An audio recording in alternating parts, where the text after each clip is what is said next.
a network engineer at Google in Australia, and I've been with Google for like more than 10 years, initially working on production backbone, and for the last 6 years, I've been looking after corporate part of the Google network, and all of the time, I've been mostly working on IPv6. So today, I'm going to speak about something really exciting what I've done, about something I broke.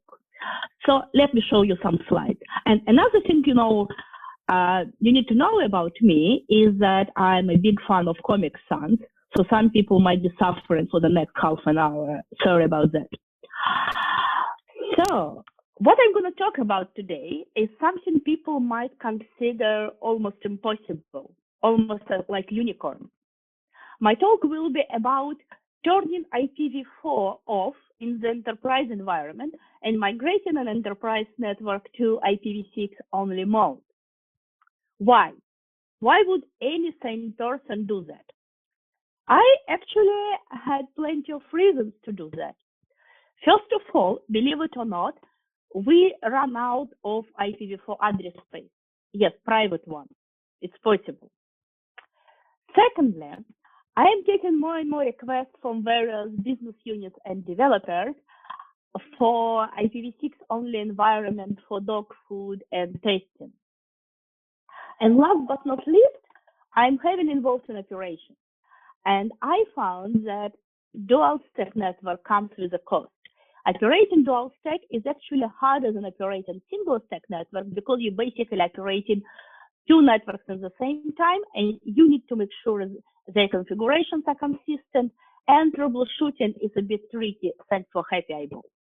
So, in our attempt to save private address space, IPv4 address space, and simplify the network, we decided to try something impossible and turn off IPv4 in the part of the network. To do the pilot and proof of concept, we decided to take the low-hanging fruit and migrate our corporate guest network to IPv6 only mode. Our guest network actually consists of two parts. One is guest Wi-Fi. If you ever visited one of Google offices, you probably noticed that we have Google guest Wi-Fi, which is open in most of the offices, and you can connect, visitors can connect their devices. Actually, it's the biggest Wi-Fi network we have in the corporate environment. Most of our Wi-Fi users, more than half, are actually using guest Wi-Fi. Also, we have a wired guest network, which is used for unauthorized, unknown devices connected to a wired Ethernet, and also it's used as a fallback network in case of .1x authentication fails. So, how we did that? Obviously, we still need to provide access for guest devices to IPv4 only internet resources. So what we needed is NAT64 and DNS64, which obviously are the key element of providing access to IPv4 destinations. For DNS, we were using Google Public DNS64, which we launched in 2015, as far as I can remember. Because for normal dual stack guest network, we're also using Google Public DNS, so it was obvious choice. We don't have any form of DHCPv6, it's pure Slack, so we were providing DNS64 information to host via RDNSS, so DNS IPs were sent in router advertisements. For NAT64, for translating IPv6 traffic to IPv4, we were using the same devices which were in dual stack environment doing translation from private IPv4 address space to public IPv4 address space. Those devices located to site edge, so it was easy basically. No new network elements, the same path for traffic. We just replacing one form of NAT with a NAT. When we started the pilot for guest network, I wanted to answer a number of questions, which could be summarized as what exactly will be broken, because you don't know what you don't know, and guest devices, by definition, devices we do not control, and we have no idea what they are. How many devices actually can stay on IPv6 on the network? I had some guesstimate because It's not the first IPv6 only network I've seen.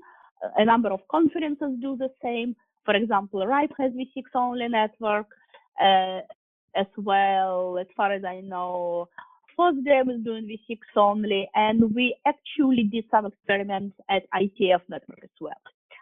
I expected that maybe 75% of devices would be okay, but obviously it would depend on the environment, so I needed more solid numbers. Also, another interesting question was how our tech support would survive, because some people were concerned that we might get too many unhappy customers. So we decided to do some tests on this. I selected 12 sites for the pilot. And obviously, if you decided to try this at home, your experience may vary. I had 4 primary criteria. First, those sites had to have network operations people on site to simplify the troubleshooting. So I actually started from my home Sydney office. I wanted to do the pilot on locations when we have a large number of users to make the data more statistically reliable. And also I took into account customer demands. So sites where we get most number of requests for IPv6 on the network from developers were included into the pilot, because it meant that we'll get users there and those users are willing to try that network and help us finding issues. So as I mentioned, we had 2 segments, wired and wireless. And we did pilot for them separately. For wired, it was easier. For about 6 or 9 months, we just turned off IPv4 on the segments, converted into v6 only. I mean, replace DNS with DNS6.4. And for users who need IPv4, we provided a self-service portal to re-enable IPv4 on the given wired port. But users were asked and encouraged to tell us why they requested IPv4, because, as I mentioned, one of the goals of the pilot was to find out what is broken and why. So we'd like to enumerate all possible issues. So for any deployment story, the most interesting part is always what got broken, right? Everyone wants to hear the worst story. So the biggest breakage I caused happened on the first pilot site right away, and it probably was the biggest issue we discovered.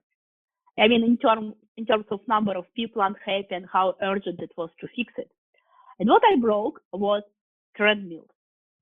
Yes, we have a number of offices where we have gyms on site, and those gyms have all these smart exercise devices which are connected to the internet. I did not even notice until all this project happened, right?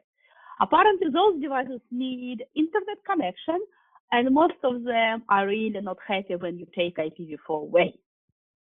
So, fortunately, we were able to recover those devices, providing them IPv4, and we started discussion with Treadmill vendor, actually, about fixing the problem.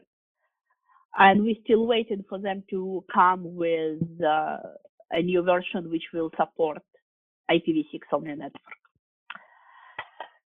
So, as I said, about 6 or 9 months of the pilot, the results were actually quite good. Most of the sites, except ones which had Treadmills, did not need many IPv4-enabled ports. The maximum number, we saw like 5 devices per site, which allowed us to save a lot of address space, because a wired network had to be provisioned to allow all our corporate devices to end up on the guest network if .1x authentication failed. So we had to provision a lot of address space for dual stack wired guests. And by making IPv6 only, we were able to recover, I would say, 200,000 or 300,000 addresses actually. And main IPv4 use case we discovered on the wired guest was various types of embedded system like Treadmills, IoT stuff, not actual laptops. It was mostly some special devices which did not even know about v6. So for wireless, we decided to take baby steps. So we did the pilot in 2 phases. Phase 1 was opt-in, which lasts for like a year and a half. During that phase, we created a special dedicated new SSID on the pilot site. We sent an email to all users on site and asked them to try that new SSID and report the issue. And after we became confident that we're not going to see too many problems with IPv6 only, we switched to opt-out. For about 9 months, we made our primary standard Google Guest SSID IPv6 only. But for users who still need IPv4, we created a special dedicated fallback SSID, which hadn't existed on those sites before. And again, we asked users, please come and tell us what's broke and don't just switch back to dual stack SSID because we need to know what is broken. So what we found during the pilot on those 12 sites. For Wi-Fi, phase 1, about 10% of users actually tried new SSID, which was much, much better than I expected. You know, people tend to ignore such emails. But yeah, 10% of them moved. We asked users to report bugs, and we even offered a draw. So the winner, person who reported the most number of bugs, was supposed to win $100 donated to a charity of their choice. Actually, we got 15 bugs reported, and 3 of them were fixed as a result. Well, it's a typical situation with operations, nothing gets fixed until people complain, right? So before even we start moving majority of the users to V6 only, we already have some bugs fixed. When we moved majority of the users to V6 only, we noticed that less than 5% of users fall back to dual stack SSID. That was actually much, much better than I expected. My guesstimate before the start of the project was maybe 25%. Well, actually, 10% of those users were using 2.4 gigahertz SSID, which we did not migrate to V6 only.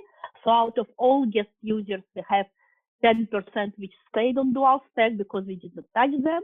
5% fall back to dual stack SSID. So basically about 85% of our users were quite happy being on V6 only network.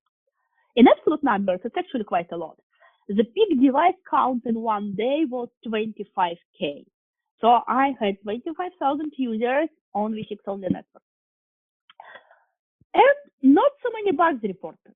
12 bugs in total, and we got 4 of them fixed. Mostly internal stuff, but we also reported a number of external applications. So remember those questions I wanted to get answered during the pilot? What percentage of users need V4? As I said, we got about 5% explicitly falling back, and 10% were just staying on 2.4 and were not even affected by this project. As for Wi-Fi and for Wired, as I say, 5 devices per site maximum, except special locations with Treadmills. As a result, we saved a lot of address space. For Wi-Fi, our DHCP pool utilization dropped by 5 to 8 times, which actually matches 15% of users staying on dual stack. So we basically were able to downsize DHCP pools by 4, in some cases 8 times, which again was huge saving of address space. And for Wired, we basically reclaimed hundreds of thousands of IPs. What did not work? Well, I think my current list is about 20 items. I have a special list of things which do not work. Top 5. Number 1 is definitely gym treadmill. Number 2, this one actually got a lot of complaints from users, and I need a community help here. Spotify application on laptop. It works perfectly fine on phones. It works in the browser mode, but if you're using a dedicated app on macOS and I think on Windows as well, it's very unhappy if there is no IPv4. So please, if you ever use Spotify, Click on this link and upload the feature request I opened with them to get that fixed. Well, the third thing is VPN. We knew it's gonna happen. There is no reason why VPN as a protocol would not work over IPv6 only, and it does work if VPN server is properly configured.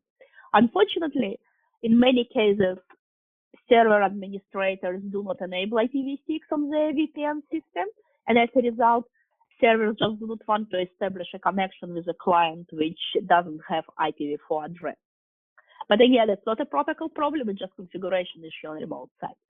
Well, yeah, some people complained about StarCraft not working. I am not sure it was business critical application, but people are unhappy. Also, I got reports about macOS recovery image not working over v6 only, but also what I've heard is that it's going away, so probably it's not such a big of an issue. One of the important questions for us was how we're going to provide fallback mechanism for users who need IPv4, because I never expected that we can migrate all users. I understand some of them would need IPv4.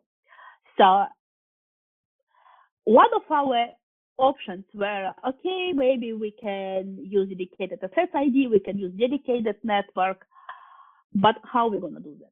For wired network, what we're doing currently, user must open a ticket and tell us that they need IPv4, because we want to know who those users are and why they need IPv4. And we're only granting them that exception for 18 months, because we do not want users to relax and sit forever and do nothing about fixing their application. For Wi-Fi, we ended up doing dedicated SSID, but it's not the best strategy, and I'll explain a little bit later why. Any showstoppers?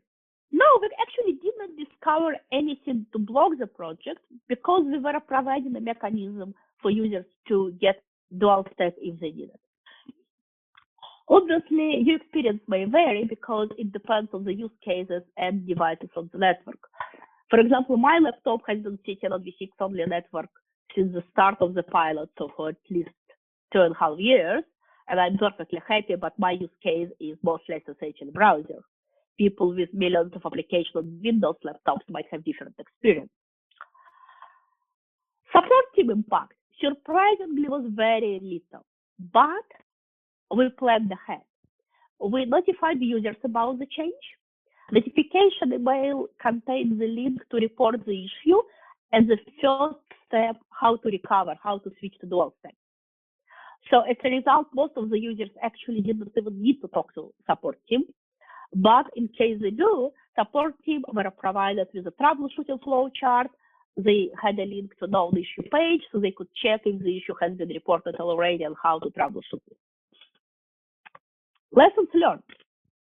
Well, the most important lesson I've learned, never allow your tech support to disable IPv6 on user devices. We found a number of cases when users just had IPv6 disabled on the laptops, so obviously nothing worked for them. Why? Because a while ago it was some issue, and tech support people decided as a workaround, advise users, oh, just disable IPv6. Once you do this, there is no way you can come back, find out how many people did that. Do they still have v6 disabled or not? Until you turn off IPv4 and that problem backfires. Also, until you turn off IPv4, you're not really getting operational experience with v6. What you get is happy eyeballs, and it's completely different story, right? We found a number of issues which were not visible to us at all, thanks to happy eyeballs, until we disable IPv4, right? First of all, we found a lot of vendor bugs. Very funny one. I can talk for hours, probably should be another presentation about what we found. Things like only UDP packets to particular source or destination ports are broken, and all that kind of funny things. We actually found an interesting problem with neighbor discovery design. Neighbor discovery state machine allows packets to be dropped all the time when a new device connecting to the network for the first few seconds. So there is an idea of a draft which is going through working group last call currently to update the neighbor discovery state machine and to fix the issue. Also, there are a number of process issues we discovered. First of all, indeed, it's a mindset. People still think about IPv6 as a second-class citizen, so they never test V6 connectivity if before it's working and so on. We found a number of designs which claim to be IPv6 enabled, but they still had number of dependencies on IPv4. Like application might send IPv6 traffic, but it's never using IPv6 DNS, for example. So another lesson is that early adopters are crucial for the success.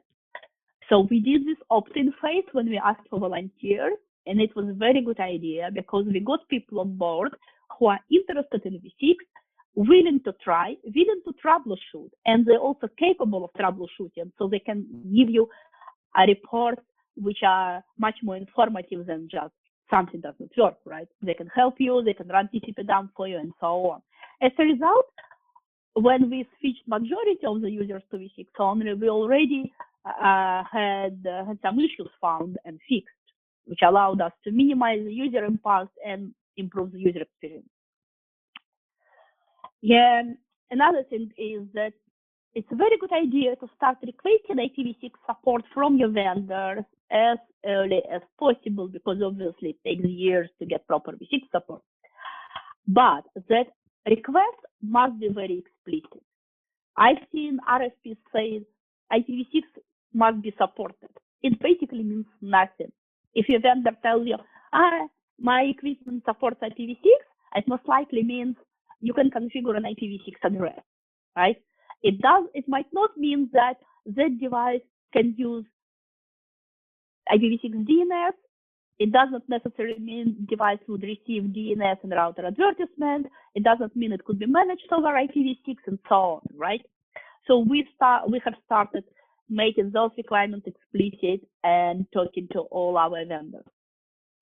So dedicated SSID, why it's not ideal? First of all, we actually spent a lot of time discussing what the name of that SSID should be. Our normal SSID is Google Guest. How should we name a fallback SSID so the name is less attractive, so users still by default connect to Google Guest, but it's still attractive enough that if Google Guest does not work, users will try this one. Hard, right? Also, the problem is, in most of the cases, people do not know which SSID the device is connected to right now, because some devices have explicit preferences, some may make a decision based on the signal, and so on. So we actually found a number of cases when device which is supposed to be on V6 only SSID because it works very well, just decided to switch to dual stack, which basically increases IPv4 consumption and so on. So one of the options is actually do not broadcast the fallback SSID, so users need to explicitly configure it only if they need to. And also, once your device remembers the fallback SSID, there is always a chance it will be connected to it, even if V6 only is available and working. So it's hard. And for wired network, fallback is actually even harder, because for the guest network is just one segment for us, so we were able to create additional dual stack VLAN. But as I'm thinking about doing the same migration for internal network when I have a lot of VLANs, it means that I would need to double number of VLANs in the network, which doesn't scale. So what we really need to make transition to IPv6 only smooth is ability for IPv6 only and IPv4 enabled hosts to coexist on the same network segment, on the same VLAN. And actually, there is a draft in the DHC working group, which is currently with the RFC editors and will be published soon, which describes how we can utilize DHCP-v4 mechanism to allow coexistence of IPv6 only and IPv4 enabled hosts together. So the current status of this is that we have completed the migration of our offices to IPv6 only network. So vast majority of them are now V6 only. So when all this COVID insanity is over and you decide to come and see us in one of our locations, your device will be connected to IPv6 only guest network. So that's all I have for today. So believe me or not, IPv6 only enterprise networks, or maybe let's call them IPv6 mostly enterprise networks, are actually possible. And I guess now we have time for questions.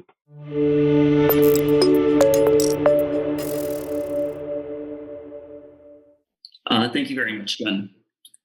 Somebody is asking if you enabled high availability on the NAT64 and DNS64 guest network, and if so, how?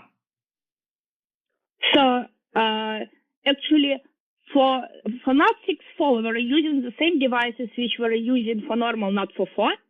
So we had the same level of high availability because we have a cluster of firewalls. So the same set of devices which were initially even for NAT44 mode in high availability mode. So we did not do anything special. We basically enabled additional form of NAT on the same set of devices. And for DNS64, well, I got lucky. I was using Google public DNS64. So, and because it's SWIP and the whole Google infrastructure is providing enough high availability for us. Someone is asking if the recording or presentation will be made available. This, along with all of the other presentations, will be made available a few weeks after the conference closes. We don't have any other questions, but Jen, I was wondering if you had a favorite war story to share. I actually have two, and I cannot make my mind which I like more. So one was quite funny. We noticed that when I connect to V6 only network, which we did not even make public at that state, my device has IPv6 connectivity for 5 seconds, and then it disappears until the next array came. Apparently what happened, we had a smart wireless device which was trying to do kind of ND proxy, and it was trying to respond to neighbor solicitation from my laptop for default router address. But when responding, it was actually clearing up R bit in NA, which means it was telling my device I'm not a router anymore. So my device was losing default D2A, and as a result, the whole V6 connectivity after 5 seconds. And the second funny story was my colleague complained that DNS packets, some of them are disappearing on V6 only network. And what we discovered, the issue was affected UDP packets with some particular source port. And because different platforms using different set of source ports for DNS packets, it was only affecting some platforms. And we found that another type of equipment was actually trying to drop IPv6 MLD packets, and it was looking for ICMPv6 type in the packet without even checking that it's actually ICMPv6. And as a result, some source ports in UDP looked for that device as particular IPv6 MLD packets. So those packets were dropped. Yeah, so we spent some time troubleshooting that kind of funny things. What was the most unexpected yet positive feedback you've heard from the V6 switchover? Unexpected. Actually, I was surprised that how many people actually responded to our announcement saying, oh, yeah, that's really cool. Thank you very much for doing this. Because we did have some requests from some developers asking, could you please give us V6 only networks? But I did not expect that so many engineers, at least, were actually really happy to see it happening, because it actually allowed them to do dog fooding and find out what kind of V6 problems their products have. Well, thank you very much, Jen.